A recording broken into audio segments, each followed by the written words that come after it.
তিন নাম্বার, স্ত্রী ছেলে মেয়েদেরকে আল্লাহর পথে অটল থাকার, অবিচল থাকার জন্য সর্বদাই ওয়াজ করা। আপনি হতে পারেন কম শিক্ষিত অথবা স্বল্প শিক্ষিত অথবা শিক্ষিত না, তো এই বিষয়টা আমাদের জানা আছে যে নোয়াজা হলে ভীষণ শাস্তি, শুধু শাস্তি নয়, নোয়াজা হলে ইমান শেষ। আল্লাহ হাদিস আর কাছে হলো আর আহাদুল্লাহি বাইনানা ওয়া বাইনা সালাহ ওয়া তারাকা হা ফাকাত কাফার। আমাদের মাঝে অমুসলিমদের মাঝে এই অঙ্গীকার আল্লাহর রাসূলের বাণী, যে সালাত করবে না তার ইমান শেষ, সে কুফরি করবে। সেহেতু আমাদেরকে এই বিষয়টি খেয়াল করতে হবে যে আমরা সালাতের জন্য কোনো করবে গাফলতি না করি, নিজে এবং ফ্যামিলি। তারপর ফ্যামিলির শিক্ষা, ওদেরকে শিক্ষার জন্য সকালে নিয়ে আসা, টাইম মতো নিয়ে আসা, টাইম মতো নিয়ে যাওয়া, তারপরে পড়ার জন্য সুবিধা করে দেওয়া, আবার বিকালে খেলার জন্য সুযোগ দেওয়া। 24 ঘন্টা পড়ার নিয়ম না, তাহলে বেড়ে ধরবে না। কয়েক ঘন্টা পড়বে, একবার রেস্ট, ঘুমাবে, ঠিক মতো খাবে, জাল লাগিয়ে খায় খেতে দিবেন, এরপর বিকালে খেলার জন্য সুযোগ দেবেন। শারীরিক চর্চা জরুরি। তারপর ছেলে মেয়েরা কার সাথে সাথিত্ব গ্রহণ করে, কারণ আল্লাহ বলছেন আন-নাসু আলা দীনি খালিলিহিম আও আলা খালিলিহিম। মানুষ তার বন্ধুর আকারে, তার প্রভাবে প্রভাবান্বিত হয়। কিয়ামতের দিন অনেক লোক বলবে, সূরা যুখরুফ আছে, মুমিন ওয়াল মুত্তাকি ছাড়া যারা বন্ধু একে অপরের, এরা সেদিন আফসোস করবে, আফসোস ভেঙে পড়বে, বন্ধুত্ব কোনো কাজ আসবে না।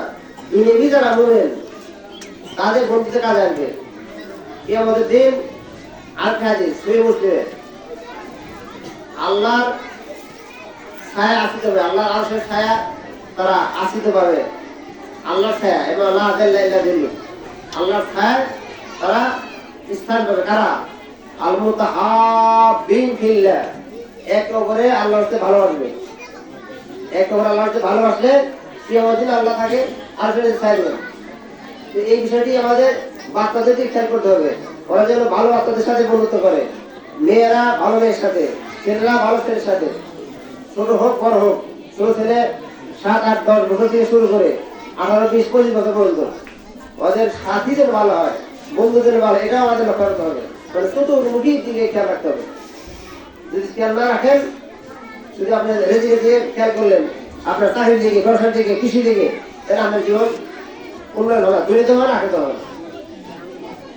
সবচেয়ে বড় সম্পদ মানুষের খাঁটি ইমান, তারপর দ্বিতীয় সম্পদ হলো ছেলে মেয়ে।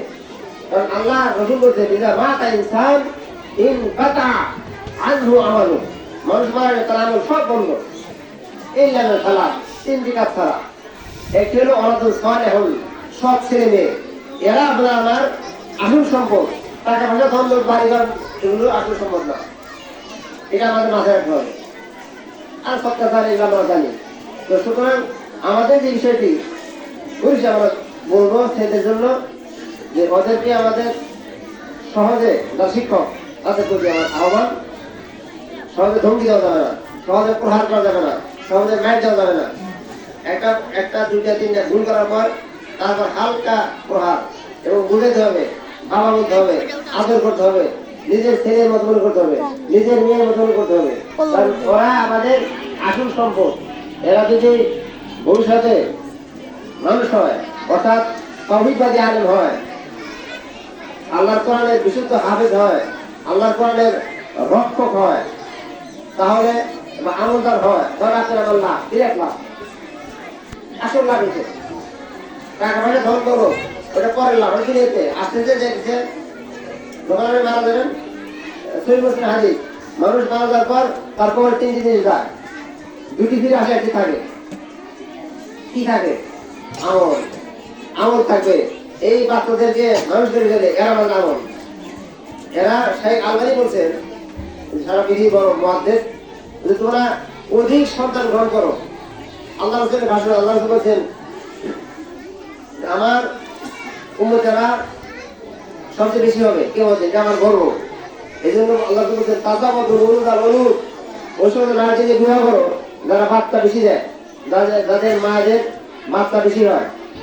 এটা শুনতে খারাপ শোনা গেলেও এটা অমুসলিমদের থেকে খারাপ শোনা, আসলে ইসলামের বাণী এটাই।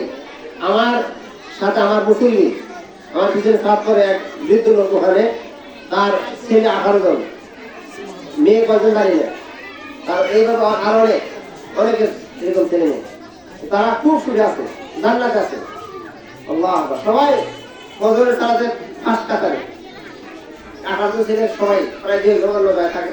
তো মোট কথা এখানে শত শত ফ্যামিলি আছে যারা রিয়াদে এক ব্যক্তি আছেন, এটা কুইজের কথা বললাম, রিয়াদে আছেন এক ব্যক্তি, তার 11 জন ছেলে, 11 জন ছেলে সবাই ফজরের ফাঁস কাতারে, একজনের দিদি কাতার না। সুবহানাল্লাহ। কেউ কেউ সচিব, কেউ ডাইরেক্টর, কেউ বড় আপনার অফিসার, শিক্ষক, ইমাম, এরা সব বড় লোক। তো তার জিজ্ঞেস করছে, আপনি কেন আপনার ছেলেরা সব হাসপাতালে এত বড় বড় অফিসার হওয়ার পরও? তো তিনি বলছেন ওই সাইকে, মানে বড় সাইকে সাধারণ করছে, আমি আমার ওয়াইফ রাতের অন্ধকারে তাহাজ্জুদের জন্য দোয়া করি, এই জন্য মা বাবার দোয়া রাইফেলের গুলির মতো গোল হয়, এটা আমাদের স্মরণ রাখতে হবে। আমরা যেন যারা বাপ মা, তারা যেন ছেলেমেয়েদের জন্য দোয়া করি কন্টিনিউ। আল্লাহ রাব্বুল আলামিন আমাদের ছেলেমেয়েদের জন্য দোয়া করার সংবিধান করেন। আমরা আমাদের ছেলেদেরকে আদর করে, সহজ করে, ওদের প্রয়োজন বা হাজত মিটানোর চেষ্টা করবো। আমাদের যতটুকু সম্ভব ওদেরকে আমরা আল্লাহর পথে রাখার, দিনের পথে রাখার চেষ্টা করবো। নিজে ওই উভয়, এদিকে শিক্ষকরা, শিক্ষক বৃন্দ, শিক্ষক মহোদয়গণ এবং বাপ মা, ত্রিমুখী চেষ্টা যদি থাকে, ওই ছেলে মেয়ে খারাপ হবে না ইনশাআল্লাহ। আর বর্তমান যে পরিস্থিতি, বর্তমান পরিবেশ, টেলিফোনে গেম খেলে, টেলিফোনে অনেক আজবাজে জিনিস দেখায়, অমুসলিমরা বসে নাই, তারা আমাদের নৈতিক চরিত্র রক্ষা ধ্বংসের জন্য নানাবিধভাবে প্রচেষ্টা করে যাচ্ছে। এটি হলো একটা জরুরি জিনিস, আবার ধ্বংসের জিনিস, এর দ্বারা ছেলেমেয়েরা ধ্বংস হয়। এটা আমাদের দেশে গ্রাম অঞ্চলে যে শহরে বেশি দিচ্ছে, আর উন্নত দেশে আরো। সুতরাং ছোট বাচ্চাদের টেলিফোন দেবেন না, দিল এই ছোট মোবাইল, আর শুধু সামান্য খবরটা জানা যায়। বড় স্মার্টফোন এগুলো যখন বয়স 25 পর তারপর এর আগে না। তো আমার কথা শেষ, নিজেরা আল্লাহর প্রতি তাওয়াক্কুল করে আমাদের ঈমান আকীদা বিশুদ্ধ করবো, আমল সহি করবো, নফল ইবাদত বেশি করবো, আর বাচ্চাদের প্রতি খেয়াল রাখবো, ওদের সার্বিক দিক আমাদের লক্ষ্য রাখতে হবে। আল্লাহ রাব্বুল আলামিন আমাদের সকলকে আল্লাহর খাস রহমত দ্বারা সাহায্য করেন। আমরা যেন এই এলাকাতে, এই মাদ্রাসা, এই প্রতিষ্ঠান একটা মারকাজুদ দ্বীন হক হতে পারে, এখানে একটা সহিহ দাওয়াতের শিক্ষা হতে পারে, বা মানহা হতে পারে, একটা উৎস হতে পারে। এখান থেকে যেন অন্যান্য এলাকা সবাই শিখতে পারে, এইভাবে ছাত্র শিখে দিতে হবে, এইভাবে আমাদের পাঠদান করতে হবে, এইভাবে আমাদেরকে বাচ্চাদের চরিত্র গ্রহণে সহায়তা করতে হবে। আকীদা শুদ্ধ করতে প্রথমে ফার্স্ট যে কথা আমি বারবার বললাম, আকীদা সংশোধনের মেইন কেন্দ্রটা হয়। আল্লাহ যেন দয়া করে কবুল করেন। بفضله وكرمه وعهده سبحانه وتعالى لا اله الا انت سبحانك اني كنت من الظالمين اللهم صل وسلم على نبينا محمد امين. دعاء امين بولنا. اللهم اعز الاسلام والمسلمين، اللهم دمر اعداءك واعداء الدين، اللهم انصرنا بنصرتك، اللهم احفظنا بحفظك، اللهم يا كريم يا رحيم انصرنا واحفظنا وعلمنا مما ينفعنا، اللهم علمنا مما ينفعنا، اللهم ذكرنا مما نسينا، اللهم ذكرنا ما نسينا، اللهم علمنا بما ينفعنا في الدنيا والآخرة. لا إله إلا أنت سبحانك إني كنت من الظالمين والحمد لله رب العالمين. আমি সবাইকে ধন্যবাদ দিয়ে আমার বক্তব্য শেষ করছি। ওয়া আখিরু দাওয়ানা আলহামদুলিল্লাহি রাব্বিল আলামিন। আসসালামু আলাইকুম।